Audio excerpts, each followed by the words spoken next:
The morning briefing room buzzed with the usual pre-deployment energy.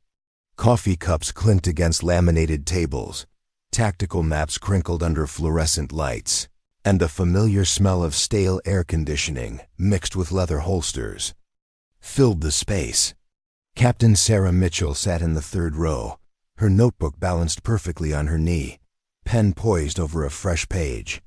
Her uniform was pressed to regulation standards, every crease sharp enough to cut paper. The name tape above. Her right pocket read, Mitchell, in bold black letters, positioned exactly 1/4 inch above the seam.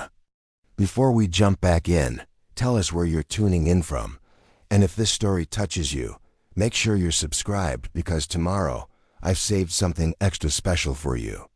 She had been waiting for this assignment for 18 months. The promotion to captain had come with whispered promises of field command, real responsibility, the chance to prove herself beyond the administrative roles that had defined her first 6 years of service. Now finally, she was here in the operations center of Forward Operating Base, Clearwater, preparing for what Colonel James Brennan called a textbook peacekeeping mission. What none of them knew yet was that in 72 hours Sarah would make a decision that would save 347 lives. She would disobey a direct order from her commanding officer, risk a court-martial, and single-handedly prevent what intelligence reports would later classify as a potential war crime. But at this moment, she was simply Captain Mitchell, the newest officer in Delta Company, trying to make a good impression on her first day. The briefing room at Forward Operating Base, Clearwater, was a study in controlled chaos. Folding chairs arranged in precise rows faced a projection screen that flickered occasionally, casting shadows across the faces of 43 soldiers and officers. The walls were lined with operational maps, each one marked with colored pins, and trajectory lines that told the story of a region caught between peace and violence. Captain Sarah Mitchell had arrived 15 minutes early, choosing a seat that offered a clear view of the screen while keeping her positioned slightly behind the more senior officers. Colonel James Brennan entered with the confidence of a man who had commanded respect for 22 years. His silver hair was trimmed to military precision, and his bearing suggested someone who had never questioned an order in his life. Behind him walked Major Robert Hayes, a thick-set man with calloused hands and a reputation for getting results regardless of the methods required.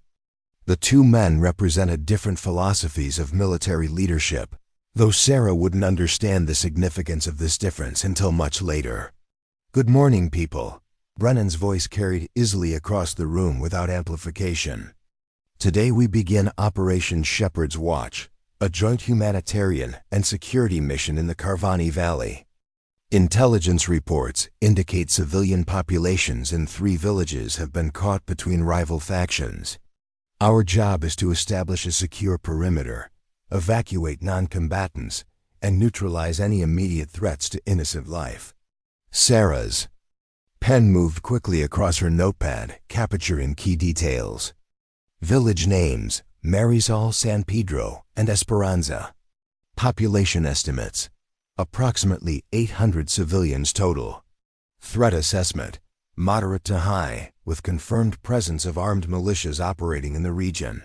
She had studied the preliminary reports during her transport to the base, but hearing the mission parameters delivered with such certainty made everything feel more real.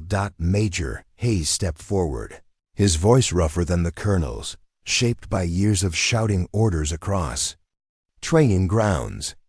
"The rules of engagement are clear. We protect civilians first, but we don't take unnecessary risks. Any hostile action toward our forces will be met with appropriate response. This isn't a police action, people. This is a combat zone, and we treat it as such." Lieutenant Jennifer Walsh, seated 2 rows ahead of Sarah, raised her hand. "Sir, what's the timeline for civilian evacuation?" 48 hours, Brennan replied. "We establish the perimeter tomorrow at 0600. Begin evacuations at 0800. Transport. Vehicles will be provided by the Humanitarian Aid Organization, but we maintain security throughout the process. Sarah noticed the slight tension in the room when evacuation was mentioned. Several of the more experienced soldiers exchanged glances, and she caught Sergeant Marcus Thompson shaking his head almost imperceptibly. Thompson had been in the country for 11 months, his third deployment to the region, and Sarah had heard other soldiers mention his name with the kind of respect reserved for those who had seen real combat. Questions? Brennan's tone suggested he expected few. Captain David Morrison, a lean man with premature gray at his temples, spoke up. Colonel, the intelligence reports mentioned the possibility of militia fighters hiding among civilian populations. How do we handle identification? Standard procedures, Hayes answered before Brennan could respond. Anyone who doesn't comply with evacuation orders becomes a potential threat. We can't risk American lives trying to sort out who's who in a hostile environment. Sarah felt her stomach tighten slightly. The phrasing seemed to leave room for interpretation, and she had studied enough military history to know that interpretation could be dangerous. She raised her hand tentatively. Yes, Captain Mitchell? Sir, what specific protocols do we follow if we encounter civilians who are too frightened to leave their homes? Sometimes people hide during military operations, even when we're trying to help them. The room fell silent for a moment. Hayes looked at her with what might have been irritation, while Brennan's expression remained neutral. Sarah realized she had asked a question that several others had been thinking but hadn't dared voice. Captain, the protocols are in your operational manual, Hayes said, his tone dismissive. We don't have time to hold hands with people who won't help themselves.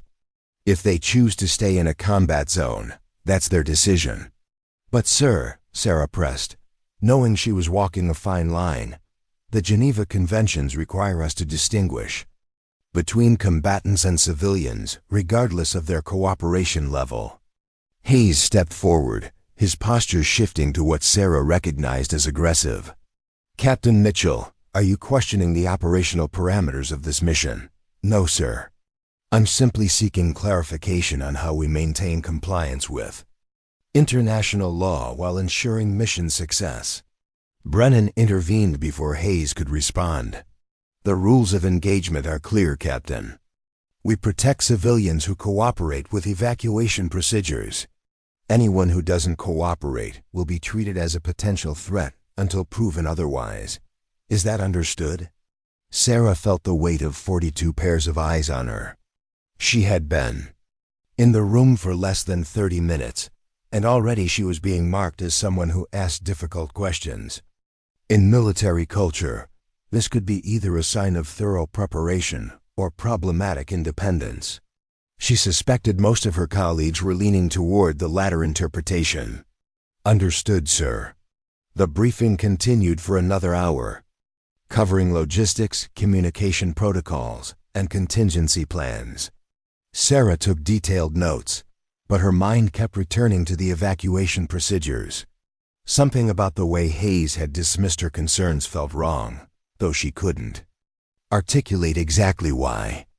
The military had trained her to follow orders, but it had also trained her to think critically about complex situations. As the meeting concluded and soldiers began filing out, Sarah remained seated, reviewing her notes. The village names seemed to blur together on the page: Marisol, San Pedro, Esperanza.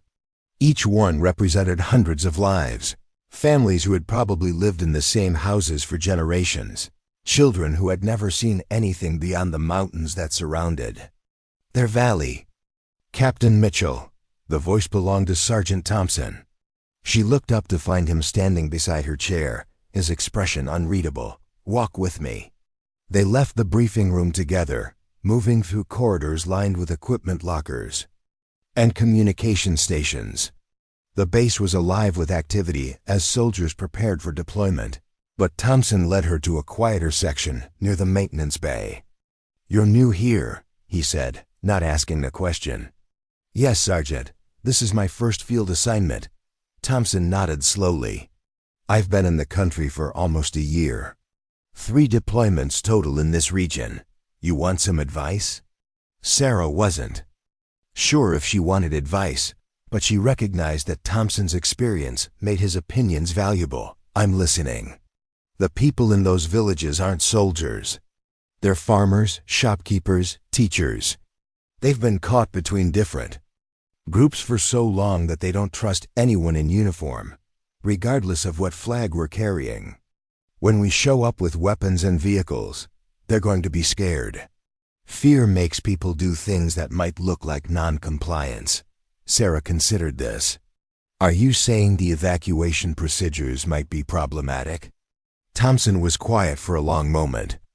"I'm saying that sometimes the gap between what looks like a threat and what actually is a threat can be the difference between going home with a clear conscience and going home with nightmares." Before Sarah could respond, Lieutenant Walsh approached. From the direction of the briefing room. "Captain Mitchell? Colonel Brennan wants to see you in his office." Sarah's stomach dropped. She had been at the base for less than 4 hours, and already she was being called to the commanding officer's office. Thompson gave her a look that might have been sympathy, then walked away without another word. Brennan's office was spartanly furnished with a metal desk, 2 chairs, and a wall covered with commendations and photographs from previous deployments. The colonel sat behind his desk, reading from a file that Sarah assumed contained her service record. He didn't look up when she entered. "Captain Mitchell, reporting as ordered, sir." "Sit down, Captain." Sarah took the chair across from his desk, maintaining perfect posture despite the anxiety building in her chest. Brennan continued reading for another moment, then closed the file and looked at her directly. "You graduated top of your class at the War College. Your instructors described you as analytically gifted and ethically grounded. Your previous commanding officers have consistently rated you as an officer with exceptional potential." He paused. "They also noted that you have a tendency to ask questions that make some people uncomfortable. Preparing and narrating this story took us a lot of time, so if you are enjoying it, subscribe to our channel. It means a lot to us. Now back to the story." Sarah wasn't sure if this was a compliment or a criticism. "Sir, I believe thorough understanding of mission parameters contributes to successful outcomes. I agree. However, I also believe that excessive questioning can undermine unit cohesion and operational effectiveness. This mission requires precise execution, not philosophical debate." "Understood, sir." Brennan leaned back in his chair. "Captain, I'm going to be direct with you. You're here because you're competent, and we need competent officers. But you're also here because this is a relatively straightforward operation, and I want to see how you handle real responsibility. Don't make me regret giving you this opportunity." Sarah felt the weight of the statement. "I won't, sir." "Good. You'll be leading 3rd Squad in the initial perimeter establishment. Sergeant Thompson will be your squad leader. Follow his lead, trust his experience, and remember that in combat situations, hesitation kills people." As Sarah left the colonel's office, she realized that her first day had established her reputation among her colleagues. She was the officer who asked difficult questions, who worried about Geneva Conventions in a combat zone, who might be too concerned with regulations to be effective in the field. The assumption was that she was academically smart, but practically naive, someone who would learn to be more realistic once she experienced the complexity of actual military operations. What they didn't know was that Sarah Mitchell had spent 2 years studying counterinsurgency operations, had written her thesis on civilian protection in asymmetric warfare, and had specifically requested assignment to this region because she believed military force could be used as a tool for genuine humanitarian intervention. She wasn't naive about the challenges they would face, but she was also not willing to accept that those challenges justified abandoning the principles that distinguished professional soldiers from armed groups. Over the next 24 hours, as Delta Company prepared for deployment, Sarah found herself increasingly isolated from her colleagues. During equipment checks, conversations would quiet when she approached During meals, she often ate alone or with only Lieutenant Walsh, who seemed to appreciate having another officer willing to discuss the complexities of their mission. The isolation wasn't hostile, but it was deliberate. She was being marked as Franz, someone who might complicate simple decisions, who might hesitate when decisive action was required. In the military culture of Forward Operating Base Clearwater, this was a serious liability. Soldiers trusted each other with their lives, and trust required predictability. Sarah understood the dynamic, but she also understood that the mission they were about to undertake would require exactly the kind of careful judgment that her colleagues seemed to view as problematic. 3 villages, 800 civilians, and a 48-hour window to distinguish between innocent families and potential threats. The margin for error was so small that it barely existed, and the consequences of mistakes would be measured in lives. As she cleaned her rifle that evening, Sarah reflected on the assumptions that had already formed around her. She was the academic officer, the one who thought too much, who might crack under pressure. Tomorrow she would have the chance to prove those assumptions wrong. She had no idea that in doing so, she would also have to choose between her career and her conscience, between following orders and preventing a tragedy that would haunt everyone involved for the rest of their lives. The pre-dawn darkness at Forward Operating Base Clearwater carried a different energy than the previous day's briefing room discussions. Soldiers moved with the focused efficiency of professionals preparing for combat, their movements sharp and purposeful as they loaded equipment into armored vehicles. The air was thick with diesel exhaust and the metallic scent of weapon oil, punctuated by the rhythmic clatter of ammunition being loaded into magazines. Captain Sarah Mitchell stood beside her assigned Humvee, conducting final equipment checks with methodical precision. Her tactical vest was loaded according to regulation standards, medical supplies positioned for quick access, communication equipment tested and retested. She had spent the previous evening reviewing every protocol, every contingency procedure, every detail that might matter in the field. Her notebook, now protected by a waterproof cover, contained detailed maps of all 3 villages with population estimates, known gathering places, and potential evacuation routes. Sergeant Marcus Thompson approached with the casual confidence of someone who had performed this routine dozens of times. His gear was worn but meticulously maintained, each piece of equipment positioned exactly where years of experience had taught him it should be. He glanced at Sarah's careful preparations with what might have been amusement. "First time in the country, Captain." His tone was neutral, but Sarah detected an undercurrent of evaluation. "Yes, Sergeant. I want to make sure everything is properly squared away." Thompson nodded toward her notebook. "Planning to reference field manuals during contact?" The question stung because it highlighted exactly what Sarah had been worried about. She was being perceived as someone who relied too heavily on book learning, who might freeze up when faced with the chaos of actual combat. "I believe preparation increases effectiveness, Sergeant." "Sure it does." Thompson's reply was non-committal, but Sarah caught him exchanging a look with Corporal Danny Rodriguez, one of the more experienced soldiers in their squad. The look conveyed volumes about what Thompson thought of officers who needed to study their way through military operations.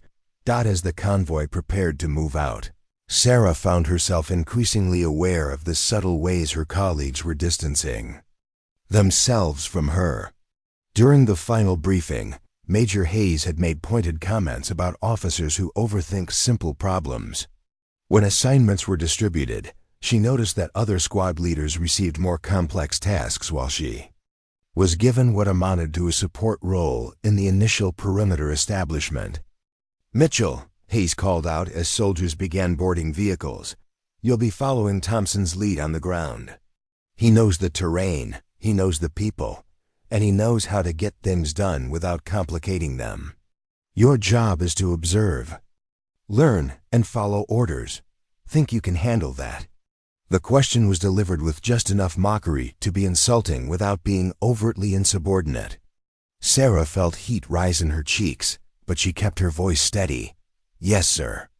Outstanding. Try not to get anyone killed with your humanitarian concerns.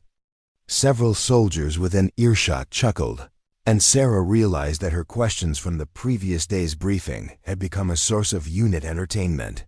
She was being cast as the idealistic officer who didn't understand the realities of military operations, someone whose academic approach to warfare would crumble when faced with genuine threats. The convoy rolled out of the base as dawn broke over the mountains, 6 vehicles carrying 43 soldiers toward a valley that intelligence reports described as strategically significant but operationally complex. Sarah sat in the passenger seat of the 3rd Humvee, her rifle positioned between her knees, watching the landscape change from military installations to rural farming communities. Private First Class Amy Chun, the vehicle's driver, had been quiet during the initial part of the journey, but as they entered more remote terrain, she began to speak more freely. Captain, you really think we're going to be able to evacuate 800 people in 48 hours? Sarah considered the question carefully. It depends on their cooperation and the security situation. If we can establish trust quickly, it should be manageable. Chun glanced at her through the rearview mirror. Sergeant Thompson says most of these people won't want to leave. Says they've been through this before with other military units, and it never ends well for them.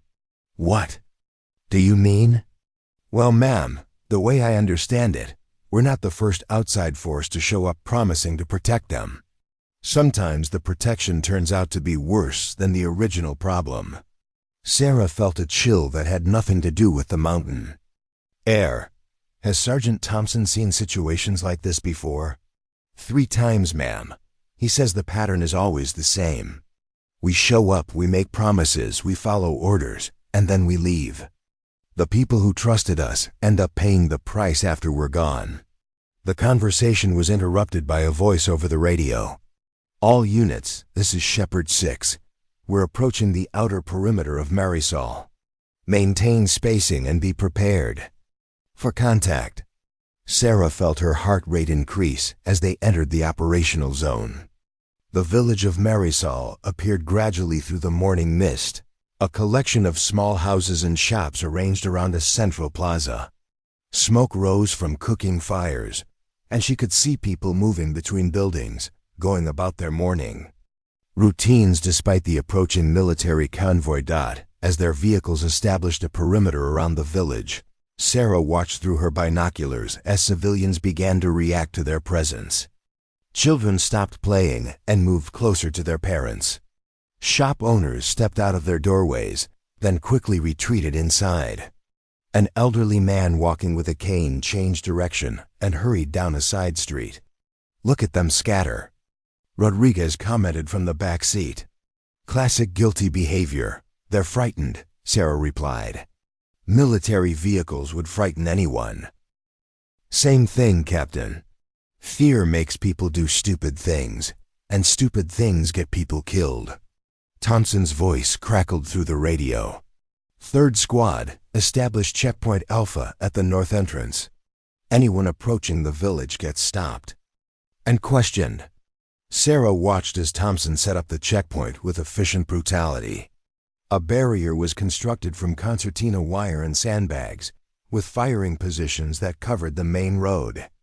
Within minutes, a line of civilians had formed, people who had been trying to enter the village to visit family or conduct business. The first person to approach the checkpoint was a woman in her 50s, carrying a basket of vegetables. She spoke to Thompson in rapid Spanish, gesturing toward the village. Thompson responded in broken Spanish, his tone harsh and impatient. When the woman continued to speak, apparently trying to explain her situation, Thompson cut her off with a sharp hand gesture. Rodriguez, tell this lady she needs to turn around and go home. No one enters the village until we complete our security sweep. Rodriguez translated, and the woman's face showed confusion and distress. She spoke again, more urgently this time, pointing toward a house visible in the distance. Rodriguez listened, then turned to Thompson. She says her daughter is pregnant and having complications. She's trying to bring medicine and food. Thompson didn't hesitate. Not our problem. Security comes first. Sarah stepped forward. Sergeant, maybe we could escort her to check on her daughter. It would be a goodwill gesture. Thompson's expression hardened. Captain, our orders are to secure the perimeter. We don't have time to play taxi service for every sob story. It's not a sob story, it's a medical emergency. It's a potential security breach. How do we know she's not carrying weapons or intelligence to militia fighters? Sarah looked at the woman, who was clearly distressed and growing more agitated as the conversation continued in English around her. She's carrying vegetables, Sergeant. She's carrying a basket we haven't searched, approaching a village we haven't secured, with a story we can't verify. Thompson's voice was getting louder, attracting attention from other soldiers. This is exactly the kind of thinking that gets people killed, Captain. More civilians had gathered behind the woman, forming a growing crowd of people who wanted to enter the village. Sarah could see that the situation was becoming tense, with frustrated civilians on one side and increasingly aggressive soldiers on the other. Major Hayes's voice came through the radio. All units, what's the holdup at Checkpoint Alpha? Thompson keyed his radio. Minor crowd control issue, sir. Captain Mitchell is concerned about a civilian medical situation. There was a pause, then Hayes's voice returned, carrying across the radio net for everyone to hear. Captain Mitchell, this is Shepherd 6. Your job is to follow Sergeant Thompson's lead, not to negotiate with every person who has a problem. Clear that checkpoint and maintain security. Sarah felt the weight of 43 pairs of eyes on her, even though most of the soldiers were positioned around the village perimeter. The radio communication had been heard by everyone, and Hayes's tone made it clear that he viewed her intervention as problematic. Roger, Shepherd 6, she replied. Her voice steady despite the embarrassment. Thompson gestured for the woman to move back, speaking in harsh Spanish. When she didn't immediately comply, he stepped closer, his hand moving to his weapon. The woman's eyes widened with fear, and she backed away quickly, still clutching her basket. That's how you handle civilians, Captain, Thompson said, loud. Enough for the other soldiers to hear. You show them who's in charge, and they fall in line, Rodriguez chuckled. Maybe they should put that in the field manual. Chapter 7. Why Being Nice Gets You Dead. Sarah felt her face flush with anger and embarrassment. She was being publicly dismissed, her attempts at humanitarian concern treated as dangerous naivety. The soldiers around her were learning that she was not to be taken seriously, that her opinions could be safely ignored. As the morning progressed, the pattern repeated itself. Each time Sarah suggested a more measured approach to civilian interaction, Thompson would override her with military necessity. When she recommended allowing a group of children to return to their homes, Thompson insisted they could be carrying intelligence. When she suggested providing water to elderly people waiting in the growing crowd, Thompson said it would encourage more people to gather. By noon, the checkpoint had become a source of growing tension. Nearly 200 civilians had gathered, prevented from entering their own village by a military force that claimed to be there for their protection. The crowd was becoming restless, and Sarah could see that some of the younger men were starting to show signs of anger rather than fear. This is creating exactly the kind of situation we're supposed to prevent, Sarah told Thompson during a brief break. No, Captain, this is creating security. Those people are alive because we're maintaining discipline. The minute we start making exceptions, we lose control.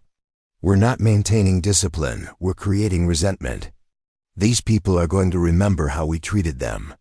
Thompson looked at her with what might have been pity. Captain, you're worried about hurt feelings. I'm worried about bullet holes. There's a difference. The radio crackled with Hayes's voice. Checkpoint Alpha. What's your status? Thompson responded immediately. Perimeter secure, sir. We've got about 200 civilians contained outside the village. No hostile activity. Outstanding. Continue current procedures. Sarah realized that from Hayes's perspective, the checkpoint was operating perfectly. They had successfully prevented any unauthorized access to the village, maintained security, and avoided any incidents that might threaten American forces.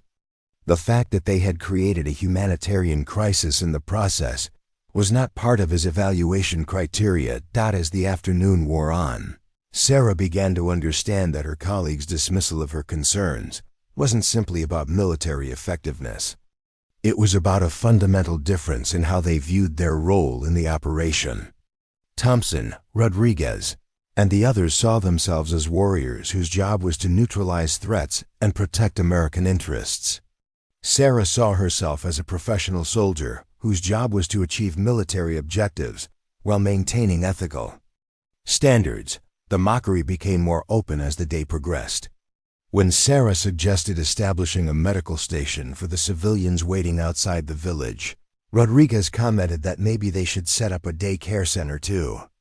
When she asked about protocols for handling elderly or disabled civilians, Thompson said they could always call the United Nations for guidance. By evening, Sarah realized that she had been effectively marginalized within her own unit. Her suggestions were dismissed before they were fully articulated, her concerns treated as evidence of weakness rather than professionalism. The soldiers around her had concluded that she was too soft for military operations, too concerned with civilian welfare to be effective in combat. What they didn't understand was that Sarah's concern for civilian welfare wasn't based on sentiment or idealism. It was based on her study of military history, her understanding of how successful counterinsurgency operations required population support, and her recognition that short-term tactical victories could create long-term strategic disasters. As 3rd Squad prepared to establish overnight security positions, Sarah found herself assigned to tasks that kept her away from decision-making responsibilities. She was positioned at the least critical observation post, given the most routine duties, and excluded from the planning sessions that would determine the next day's operations. The isolation was complete, but it was also temporary. In 18 hours, Captain Sarah Mitchell would face a moment that would force her to choose between acceptance by her colleagues and prevention of a massacre.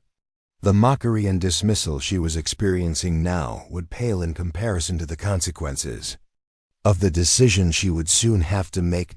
Thompson approached her position as darkness fell over the valley. "Captain, you're going to have to decide what kind of officer you want to be. The kind who gets along with her troops, or the kind who makes everyone's job harder because she thinks she knows better." Sarah looked at him steadily. "I want to be the kind of officer who completes the mission while maintaining honor." Thompson shook his head. "That's academy talk, Captain. Out here, honor is keeping your soldiers alive and following orders. Everything else is just noise." As Sarah settled in for the night watch, she reflected on how completely her reputation had been established in just 36 hours. She was the officer who asked too many questions, who worried too much about civilians, who might hesitate when decisive action was required. Her colleagues had made their judgment, and that judgment would shape how they responded to her in the crisis that was approaching. But Sarah Mitchell had not spent 2 years studying military ethics and international law to abandon her principles when they became inconvenient. Tomorrow would bring a test that would determine whether her training and conscience were stronger than her desire for acceptance. The mockery and dismissal she had endured were preparing her for a moment when being right would matter more than being popular. The second morning at Marisol began with intelligence reports that would change everything, though none of the soldiers receiving them understood the implications yet. Captain Sarah Mitchell sat in the pre-dawn briefing tent, her notepad balanced on her knee, listening to Major Hayes deliver updates with his characteristic blend of confidence and impatience. "Overnight surveillance indicates increased movement in the southern quadrant," Hayes announced, pointing to a section of the tactical map with his laser pointer. Heat signatures suggest approximately 30 individuals moving through the forest. Corridors between Marisol and San Pedro. Intelligence assessment. Probable militia reconnaissance. Sarah studied the map coordinates Hayes had highlighted. The movement pattern didn't match typical militia behavior based on everything she had read about regional tactics. Militia groups in this area typically moved in smaller units, avoiding predictable routes, and rarely operated during the early morning hours when military surveillance was most active. 30 people moving together suggested something else entirely. Lieutenant Jennifer Walsh raised her hand. "Sir, have we considered the possibility that these are displaced civilians? Families who might have been camping in the forest to avoid military operations?" Hez's expression tightened. "Lieutenant, displaced civilians don't move in organized formations during tactical operations. They hide. These heat signatures show coordinated movement, which indicates trained personnel." Sarah wanted to point out that coordinated movement could also indicate families traveling together for safety, but she had learned from the previous day's checkpoint incident that challenging intelligence assessments would only further isolate her from the unit. Instead, she made a careful note about the movement patterns and decided to conduct her own observation. As the briefing concluded and soldiers prepared for the day's operations, Sarah found herself assigned to the least desirable position once again. She would be stationed at Observation Post Delta, a position on the eastern perimeter that offered excellent views of the valley but was far removed from the main action. Thompson had made it clear that this assignment was both punishment and protection. "You'll be out of everyone's way up there, Captain," he had said with barely concealed satisfaction. "Perfect place to observe and learn without complicating operations." What Thompson didn't realize was that Observation Post Delta offered something far more valuable than proximity to the action. From her elevated position, Sarah could see patterns that were invisible to soldiers focused on immediate tactical concerns. She could watch how civilians moved through the village, how they responded to military presence, and how their behavior changed throughout the day. Her observation post was equipped with high-powered binoculars, a spotting scope, and communication equipment that allowed her to monitor radio traffic from all units. As the sun rose over the Carvani Valley, Sarah began to notice details that painted a different picture than the one presented in the morning briefing. The civilians gathered outside the checkpoint weren't behaving like people waiting for permission to enter their village. They were behaving like people who lived in the village and had been forced to leave. Sarah watched as families organized themselves into small groups, sharing food and water with the efficiency of people who had done this before. Children played quiet games that required no equipment, games that suggested long experience with waiting in uncertain situations. An elderly man who appeared to be some kind of community leader moved between the groups, speaking quietly to different families. His movements were purposeful but not secretive, and Sarah noticed that people responded to him with respect rather than fear. This was not the behavior of people being manipulated by militia infiltrators. This was the behavior of a community trying to maintain cohesion under stress. Through her spotting scope, Sarah began to identify specific individuals and track their activities. A woman in her 30s spent the morning caring for several children who clearly weren't all her own. A teenage boy helped elderly people find comfortable places to sit and brought them water from a nearby stream. A middle-aged man with a pronounced limp organized the distribution of food from baskets that different families had brought. None of these activities suggested the presence of militia operatives. They suggested a community that had developed survival strategies through long experience with military operations. At 0930 hours, Sarah's radio crackled with traffic from the main checkpoint. Rodriguez's voice carried across the frequency. "Shepherd 6, we've got a situation at Checkpoint Alpha. Large group of civilians getting agitated. Request permission to disperse with show of force." Sarah adjusted her binoculars to focus on The checkpoint.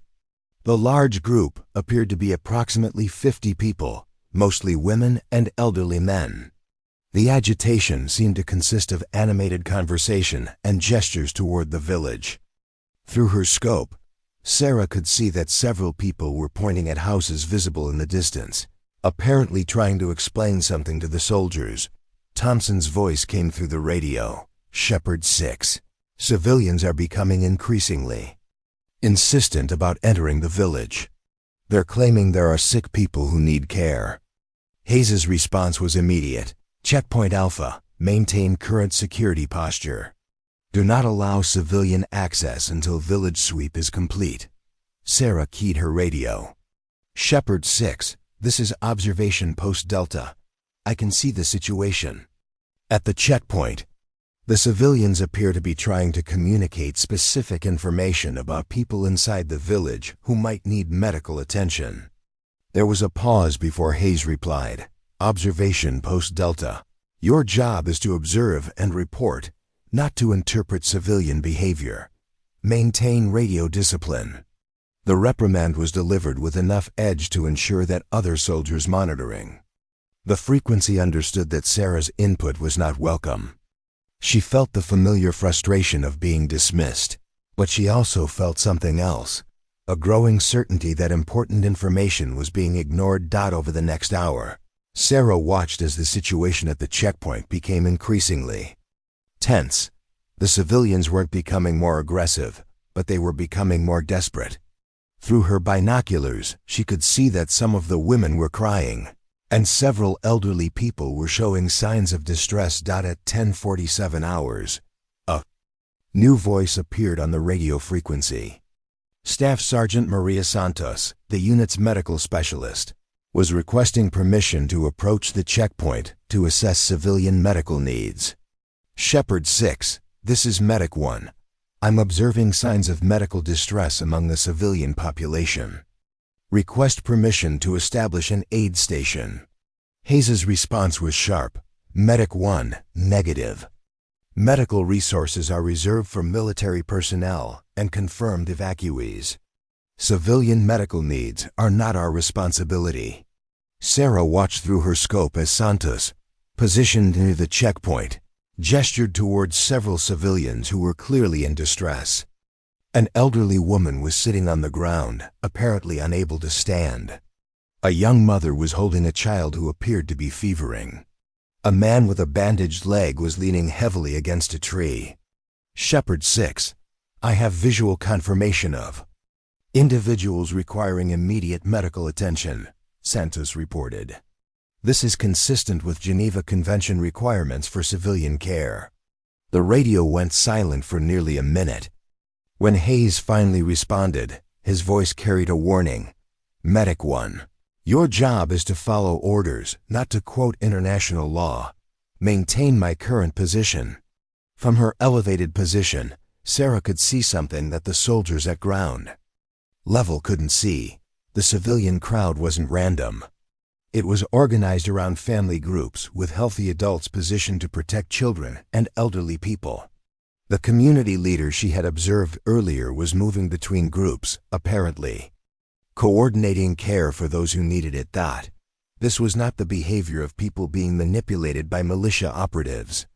This was the behavior of people who had been forced to leave their homes and were trying to maintain their community structure under impossible circumstances. At 11:30 hours, Sarah noticed movement in the forest area that intelligence had identified as suspicious. Through her spotting scope, she could see figures moving between the trees, but their behavior didn't match the patterns described in the morning briefing. The movement was slow, deliberate, and seemed to be following established paths rather than tactical routes. She adjusted her scope's magnification and began to track the individuals. What she saw challenged everything the intelligence reports had suggested. The figures in the forest weren't militia operatives conducting reconnaissance. They were families carrying bundles and leading children, apparently trying to reach the main road without being seen by military forces. Sarah counted at least 40 people, including elderly individuals and small children. They were moving in family groups, helping each other navigate difficult terrain, and stopping frequently to rest. Several people were carrying what appeared to be sick or injured individuals on improvised stretchers. The coordinated movement that intelligence had identified as evidence of militia activity was actually evidence of community cooperation. These people were trying to evacuate their villages on their own, apparently because they didn't trust military promises of protection. Sarah keyed her radio carefully. Shepherd 6. This is Observation Post Delta. I have visual contact with the movement reported in this morning's intelligence brief. The individuals appear to be civilian families, not military personnel. Hayes's response came quickly. Observation Post Delta. You are not qualified to make tactical assessments. Report positions and numbers only. Sarah felt a chill as she realized that her observations were being dismissed not because they were wrong, but because they contradicted the narrative that justified current operations. If the movement in the forest consisted of civilian families rather than militia operatives, then the entire security response was not only unnecessary but potentially dangerous. Throughout the afternoon, Sarah continued to observe patterns that painted a picture fundamentally different from the one accepted by her colleagues. The civilians at the checkpoint weren't potential security threats. They were people desperate to care for family members trapped inside the village.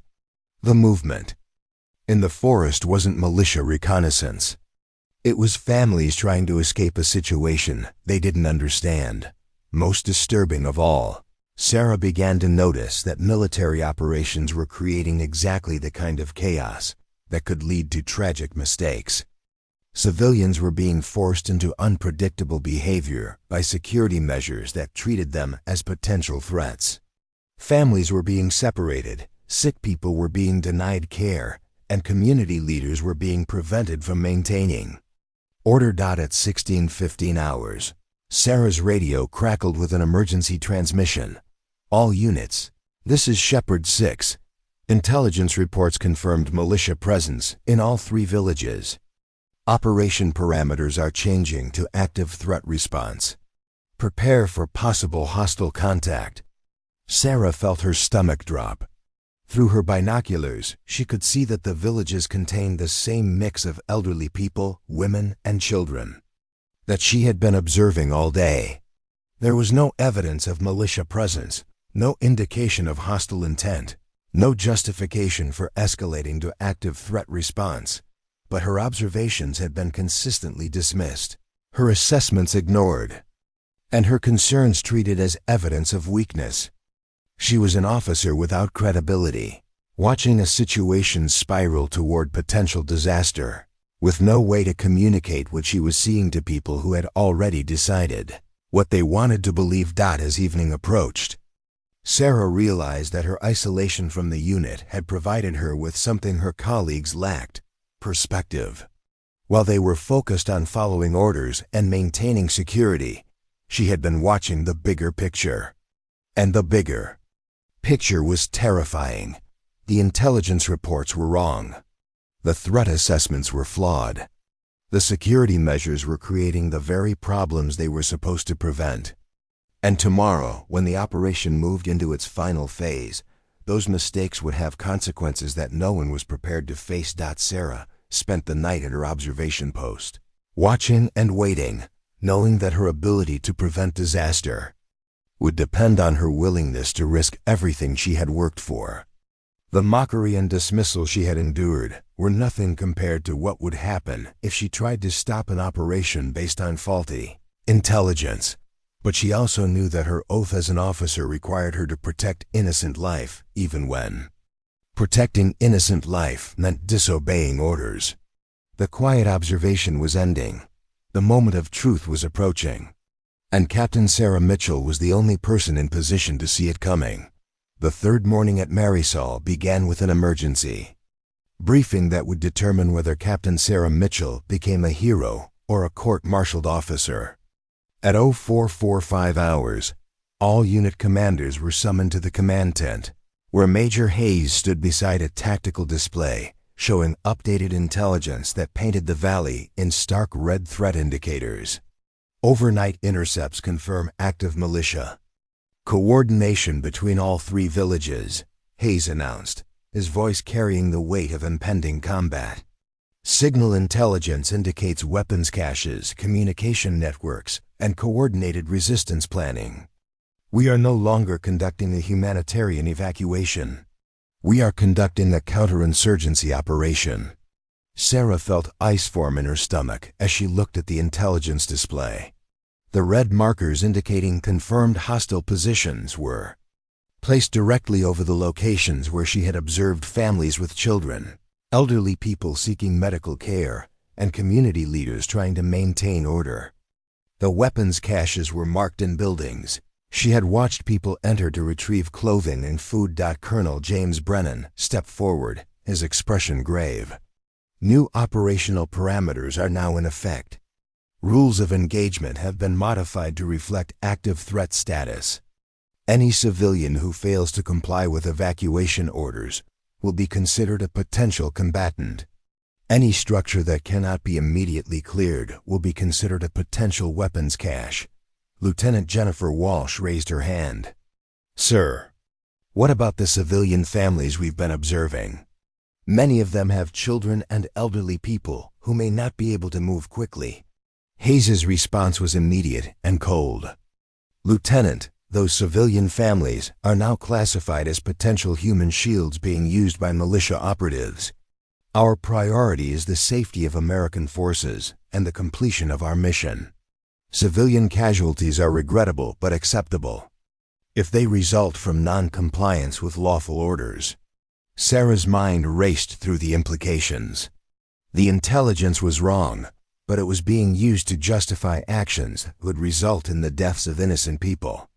She had spent 3 days watching these communities, studying their behavior, documenting their activities. She knew with absolute certainty that the threats described in the briefing did not exist. Sir, she said, her voice carefully controlled, I've been conducting continuous observation from Post Delta. The movement patterns and behaviors I've documented don't support the militia presence assessment. The tent fell silent. Hayes turned to face her, his expression dangerous. Captain Mitchell, are you questioning the intelligence assessment? Sarah felt 42 pairs of eyes focused on her. This was the moment she had been dreading since her arrival at Forward Operating Base Clearwater. She could accept the intelligence, follow orders, and participate in what she knew would be a massacre. Or she could challenge the assessment, risk her career, and try to prevent a tragedy. Sir, I'm presenting observational data that contradicts the intelligence report. The individuals in the forest are families with children and elderly people. The activities in the villages are consistent with people trying to care for their community, not with militia operations. Hayes stepped closer, his voice dropping to a dangerous whisper. Captain, you have been observing through binoculars from a fixed position. Our intelligence comes from multiple sources, including signal intercepts, human intelligence, and thermal imaging.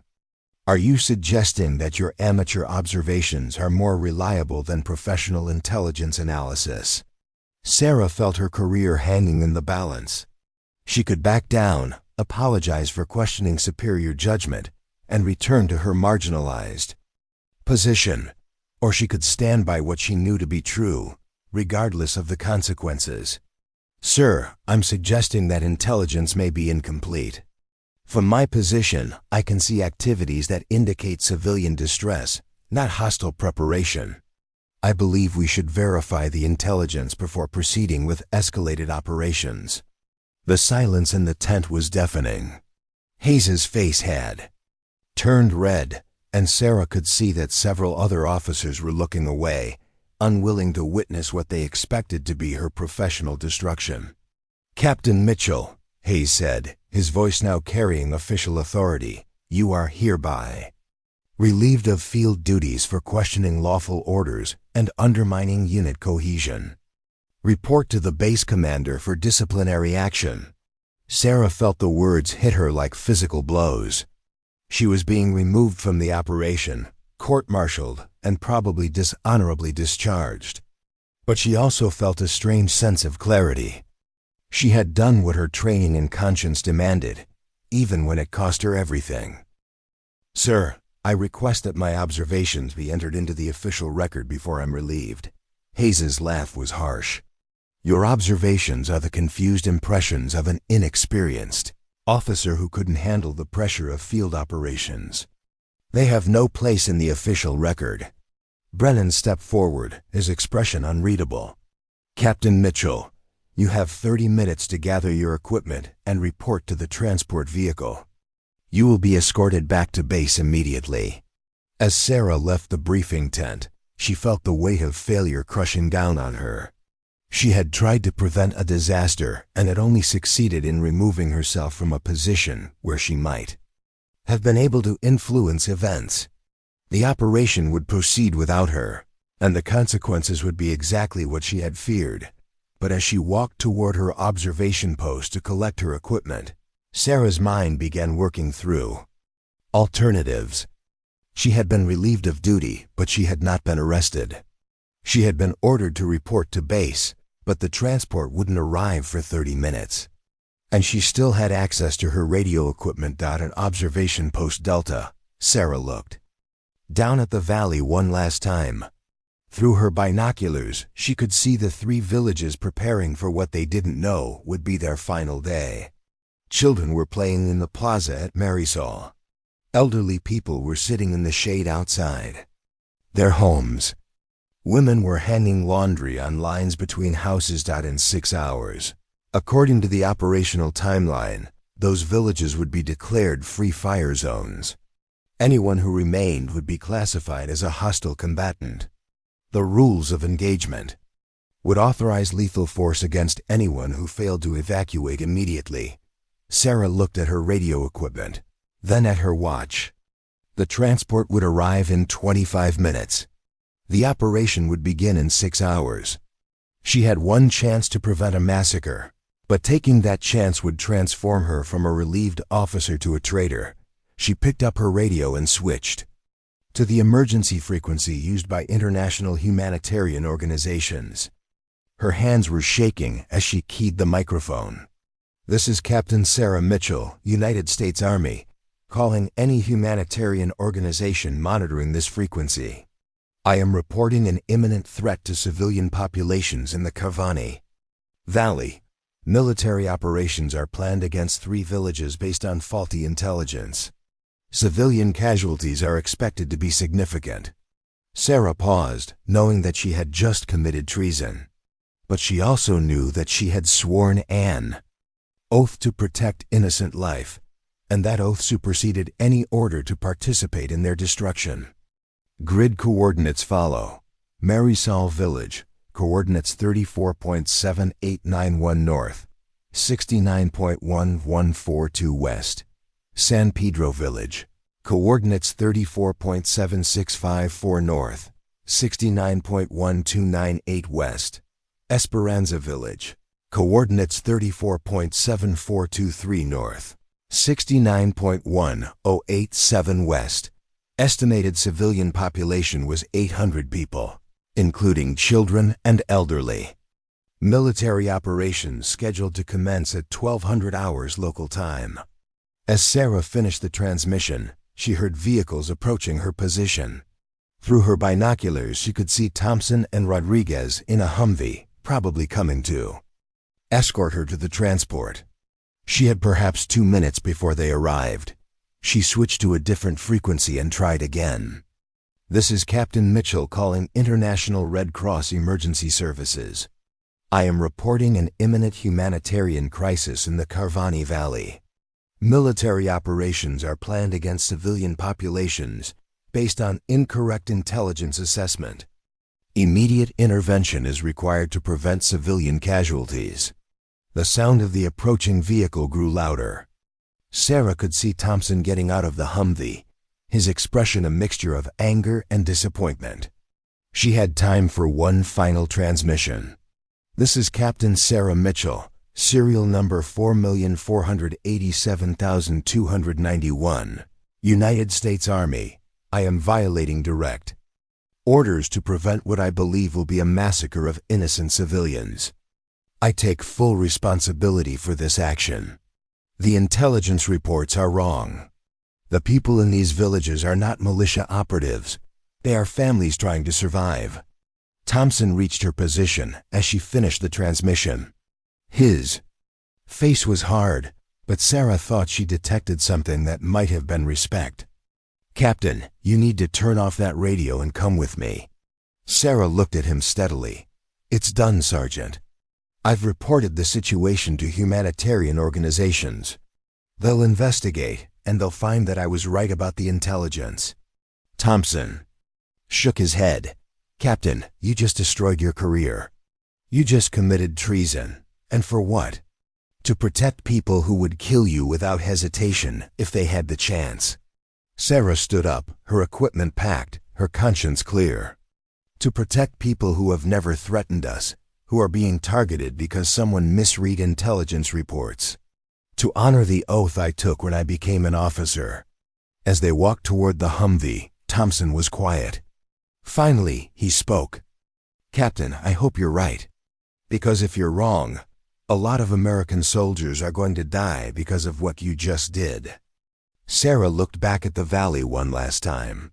And if I'm right, a lot of innocent people are going to live because of what I just did. The ride back to base was conducted in silence. Sarah knew that she would face court-martial, probable imprisonment, and certain discharge. But she also knew that her radio transmissions would be monitored, investigated, and eventually verified. The humanitarian organizations would demand answers.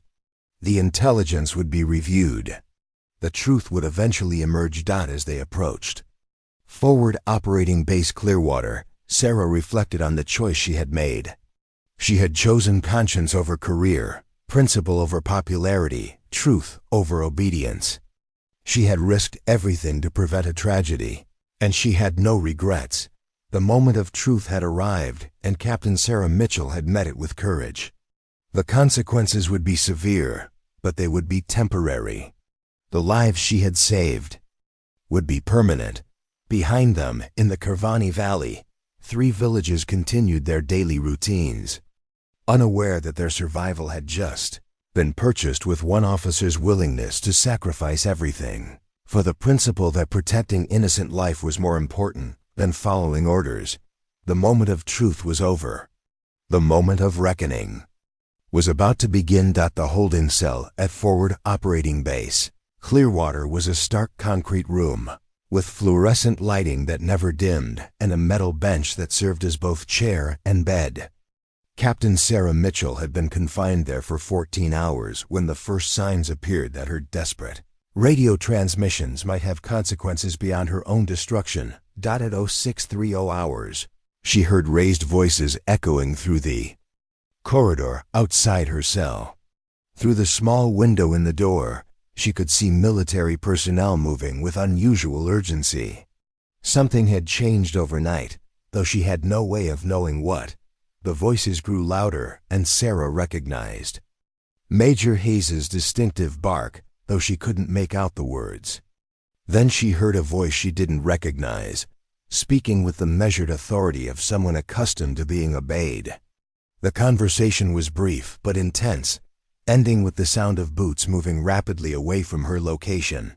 20 minutes later, Colonel Brennan appeared at her cell door, accompanied by a woman in civilian clothes who carried herself with military bearing despite her business suit. The woman was approximately 50 years old, with silver hair pulled back in a severe bun and eyes that missed nothing. Captain Mitchell, Brennan said, his voice carefully neutral. This is Deputy Director Patricia Vance from the Defense Intelligence Agency. She has some questions about your radio transmissions yesterday.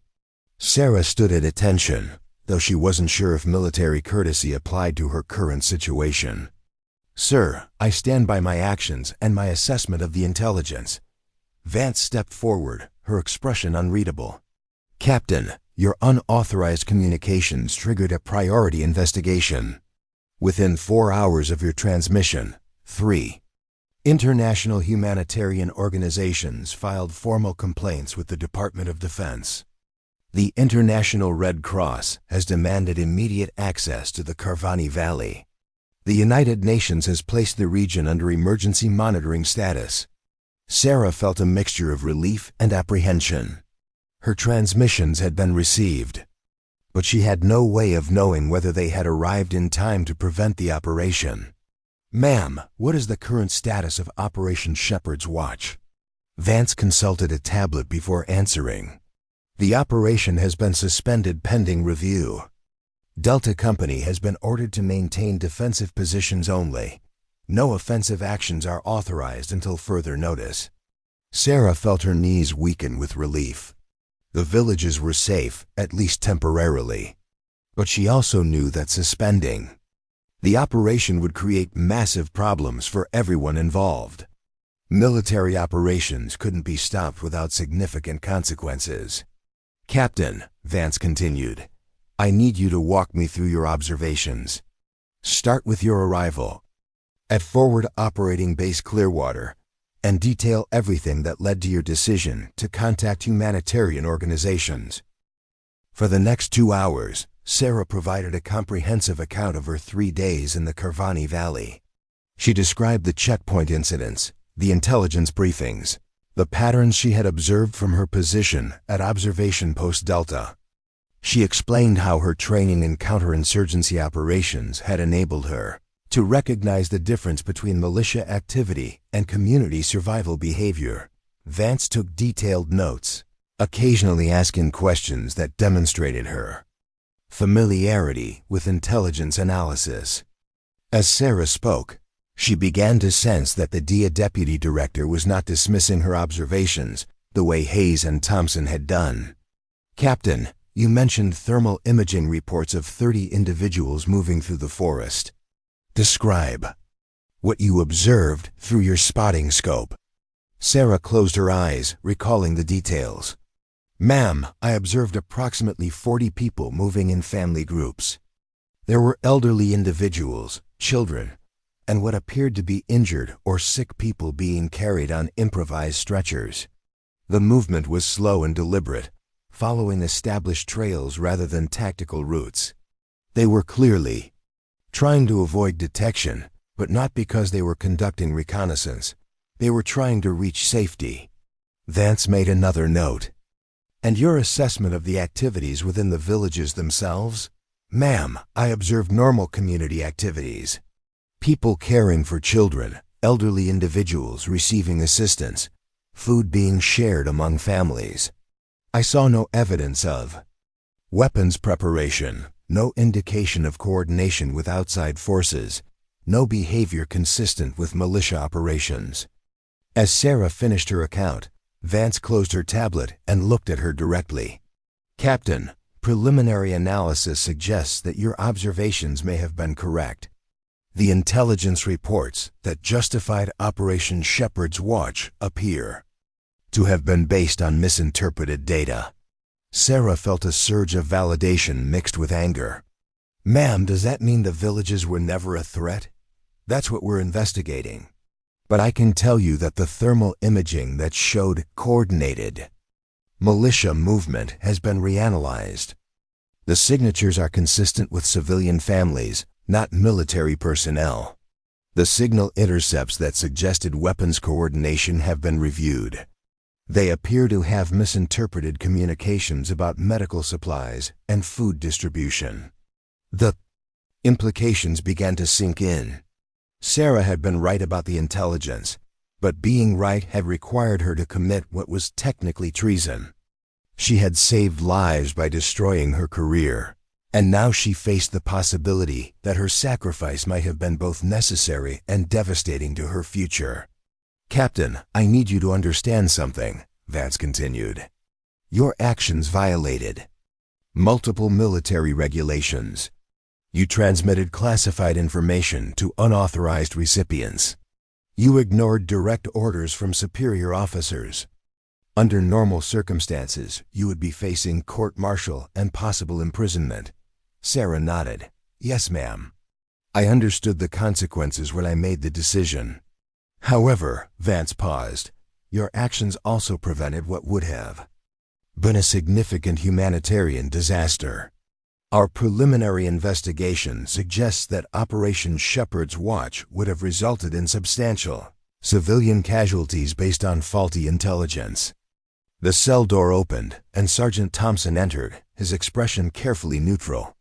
Behind him came Lieutenant Walsh, who looked as if she hadn't slept in days. "Captain," Thompson said, his voice lacking its usual harsh edge, "I need to apologize. After you were taken into custody, I went back to Observation Post Delta. I used your spotting scope to observe the villages. I saw what you saw." Sarah looked at him with surprise. "Sergeant?" "Families, Captain. Children playing. Elderly people sitting in the shade. No weapons, no military preparations, no evidence of any threat. I spent 6 hours watching those villages, and I realized that you were right about everything." Lieutenant Walsh stepped forward. "Captain, several of us have been reviewing the intelligence reports. The more we study them, the more questions we have.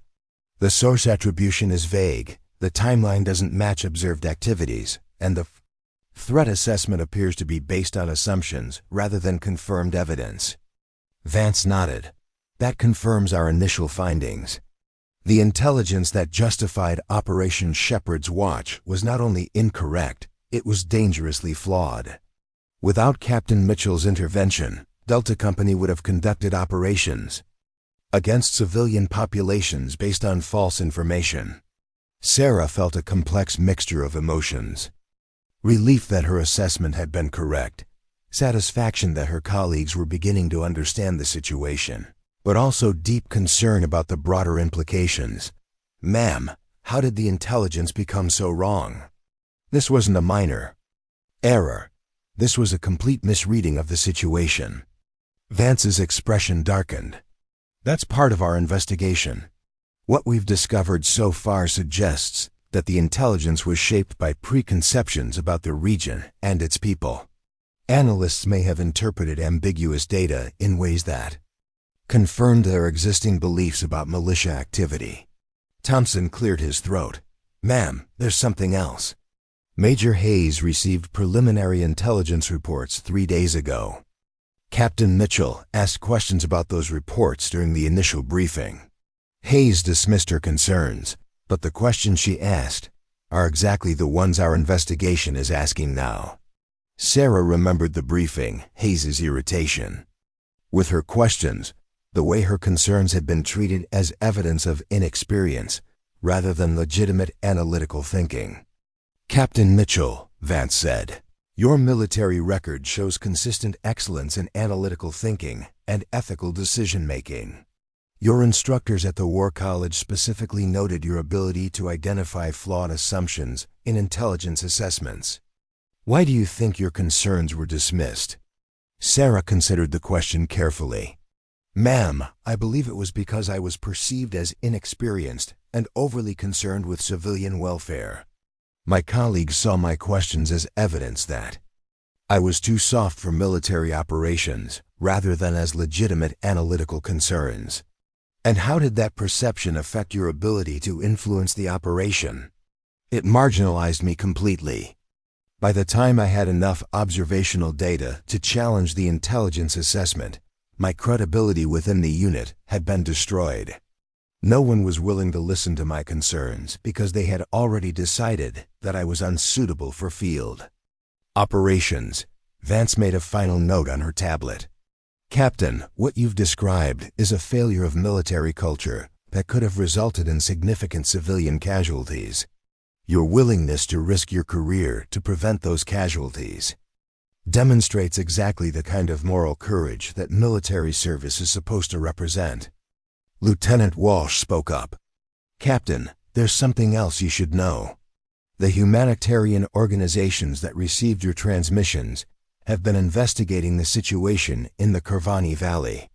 They've confirmed that the 3 villages contain no militia presence. The populations are exactly what you described. Families trying to survive in a region affected by conflict." Sarah felt tears forming in her eyes. What about the people who were trying to evacuate through the forest? They've been located and provided with assistance. 43 people, including 12 children and 8 elderly individuals. Several were suffering from medical conditions that required immediate treatment. They were fleeing the area because they were afraid of military operations, not because they were involved in any hostile activity. The full scope of what had almost happened began to sink in. Operation Shepherd's Watch would have targeted innocent families, elderly people, and children. The weapons caches would have been discovered to be food supplies and medical equipment. The coordinated resistance would have been revealed as community efforts to care for vulnerable members. "Captain Mitchell," Vance said, standing to leave, "you will remain in custody while our investigation continues. However, I want you to understand that your actions are being viewed very differently than they were 24 hours ago. You may have violated military regulations, but you also prevented a tragedy that would have damaged American military credibility for generations."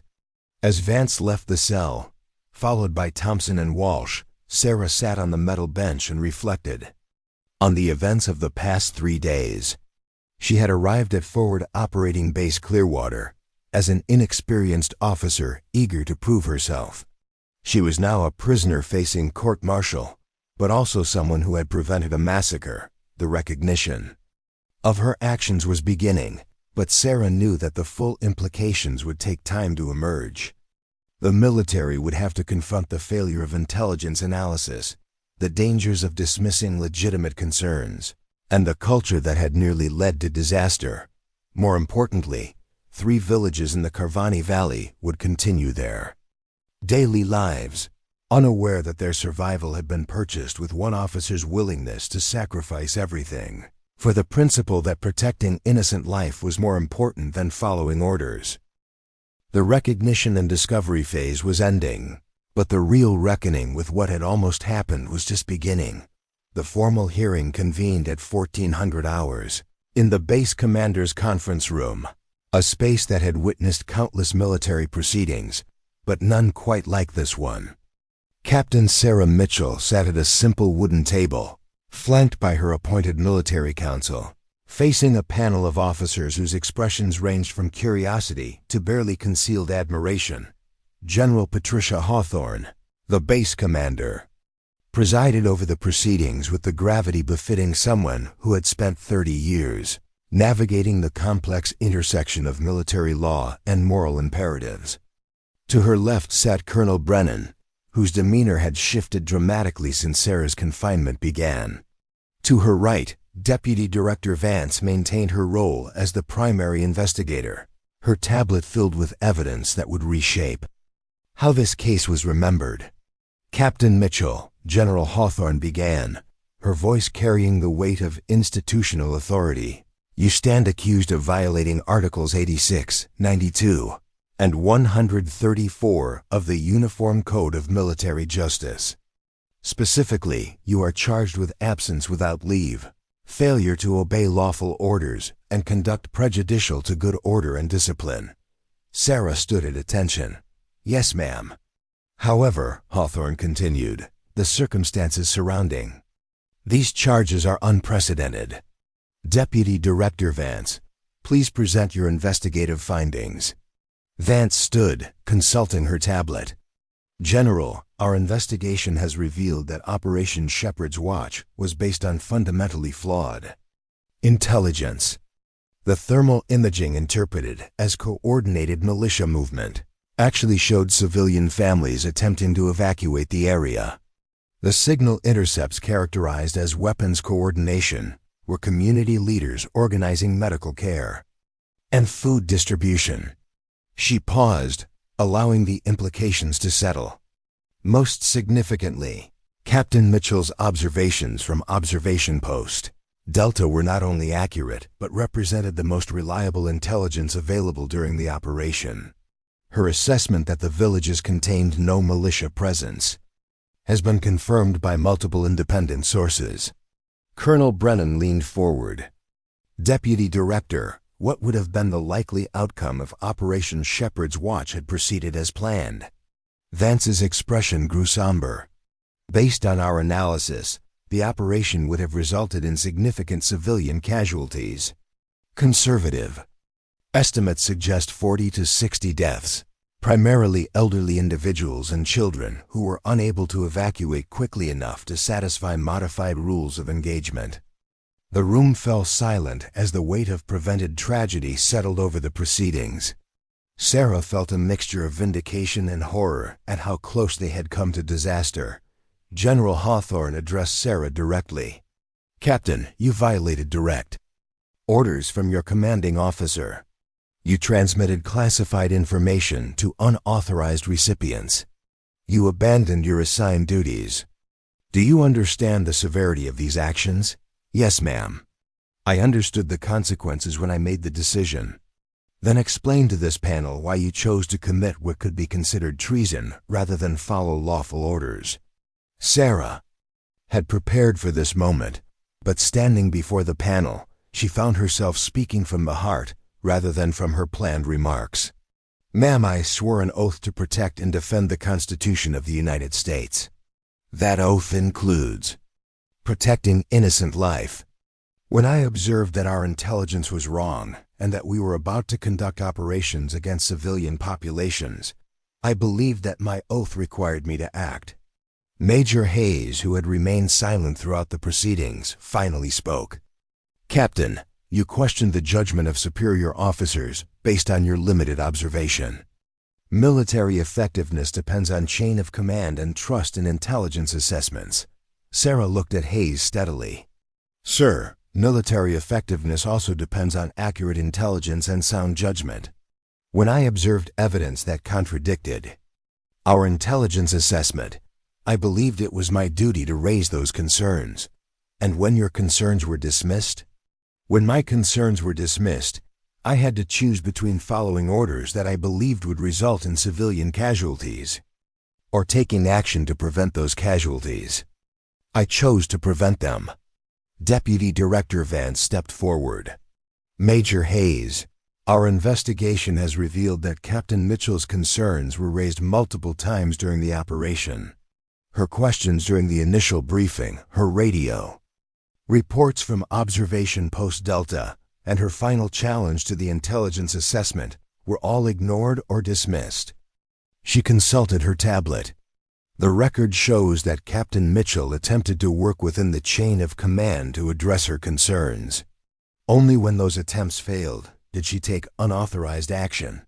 General Hawthorne nodded slowly. "Captain, your actions violated military regulations. However, they also prevented what our investigation confirms would have been a significant humanitarian disaster. This panel must weigh the violation of orders against the prevention of civilian casualties." At that moment, the conference room door opened and Sergeant Thompson entered, followed by Lieutenant Walsh and Staff Sergeant Santos. Thompson carried a folder that he presented to General Hawthorne. "General, we request permission to present testimony on Captain Mitchell's behalf." Hawthorne accepted the folder and reviewed its contents. "Permission granted, Sergeant." Thompson stood at attention. "Ma'am, I was Captain Mitchell's squad leader during Operation Shepherd's Watch. I initially dismissed her concerns as inexperience and overcaution. After her confinement, I returned to Observation Post Delta and conducted my own surveillance of the villages." He paused, his voice carrying the weight of recognition. "Ma'am, Captain Mitchell was correct about everything. I observed families with children, elderly people receiving care, and normal community activities. I saw no evidence of militia presence or hostile intent." Lieutenant Walsh stepped forward. "General, I've reviewed the intelligence reports that justified Operation Shepherd's Watch. The sourcing is questionable. The timeline doesn't match observed activities, and the threat assessment appears to be based on assumptions rather than confirmed evidence." Staff Sergeant Santos added, "Ma'am, as the unit's medical specialist, I observed signs of medical distress among the civilian populations at the checkpoint. Captain Mitchell's concerns about humanitarian conditions were medically justified. General Hawthorne looked at each witness, then returned her attention to Sarah. Captain, these testimonies suggest that your assessment of the situation was not only accurate, but superior to the official intelligence analysis. How do you explain this? Sarah considered her response carefully. Ma'am, I believe my training in counterinsurgency operations and my position at Observation Post Delta gave me a unique perspective on the situation. I was able to observe patterns of behavior over an extended period, which allowed me to distinguish between militia activity and civilian survival behavior. And why do you believe your observations were initially dismissed? Ma'am, I believe it was because I was perceived as inexperienced and overly concerned with civilian welfare. My colleagues interpreted my questions as evidence of weakness rather than legitimate analytical thinking. Colonel Brennan spoke up. Captain, that perception was wrong. Your record shows consistent excellence in analytical thinking and ethical decision-making. Your instructors specifically noted your ability to identify flawed assumptions in intelligence assessments. Deputy Director Vance added, our investigation has revealed that Captain Mitchell's questions during the initial briefing were exactly the right questions. Had they been taken seriously, the flawed intelligence might have been identified before the operation began. General Hawthorne stood, signaling the conclusion of the formal proceedings. Captain Mitchell, this panel finds that while you violated military regulations, you acted with moral courage in preventing what would have been a humanitarian disaster. Your willingness to sacrifice your career to protect innocent life exemplifies the highest traditions of military service. She paused, consulting a document. The charges against you are hereby dismissed. Furthermore, this panel recommends that you be commended for your analytical skills and moral courage. Sarah felt her knees weaken with relief. The nightmare was over, but she also knew that the experience had changed her forever. Captain, General Hawthorne continued, you will be reassigned to the Defense Intelligence Agency, where your analytical skills and ethical judgment will be valued. Deputy Director Vance has specifically requested your transfer. As the proceedings concluded, Sarah found herself surrounded by colleagues who had initially dismissed her concerns. Thompson approached first. Captain, I owe you an apology.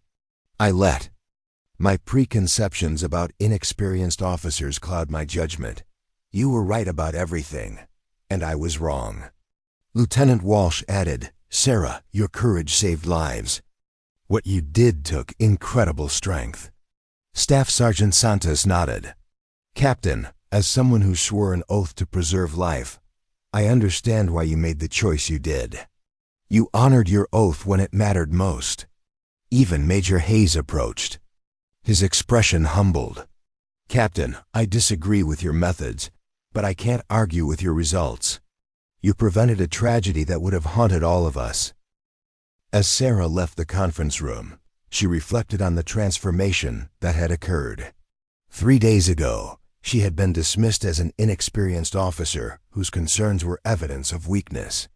Now she was being commended for moral courage and analytical excellence. The respectful acknowledgement felt surreal after the isolation and mockery she had endured.